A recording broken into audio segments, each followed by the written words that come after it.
యేసు రక్తమే జయం పరిచర్య ప్రైజ్ ద లార్డ్. జూలై 15వ తేదీ 2024.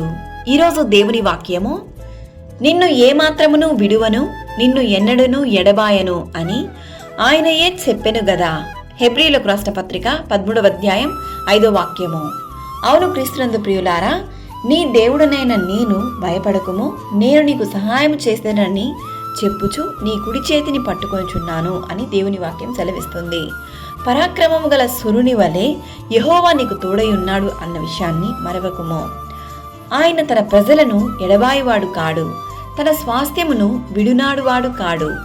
ఈరోజు వాక్యం వింటున్న ప్రియ సహోదరి సహోదరులారా, ఈ లోక సంబంధమైన మనుషులు నీ పరిస్థితి బాగోలేదని నిన్ను విడిచి వెళ్ళిపోవచ్చు, నిన్ను హేళన చేసి మాట్లాడవచ్చు. కానీ ఆ దేవాది దేవుడు నిన్ను చేయి విడువడు, నిన్ను సిగ్గుపరచనివ్వడు.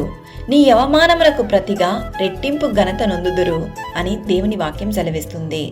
నీతిమంతునికి కలుగు ఆపదలు అనేకములు, వాటన్నిటిలో నుండి యెహోవా వారిని విడిపించును. ఈరోజు ఈ వాక్యం వింటున్న నీవు నీలో ఉన్న ప్రతి పాపములు, చెడు అలవాట్లు, దేవునికి నచ్చని కార్యములు అన్నిటినీ విడిచి మారు మనసు పొంది యథార్థముగా పరిశుద్ధముగా నీతిమంతుని వలె జీవించము.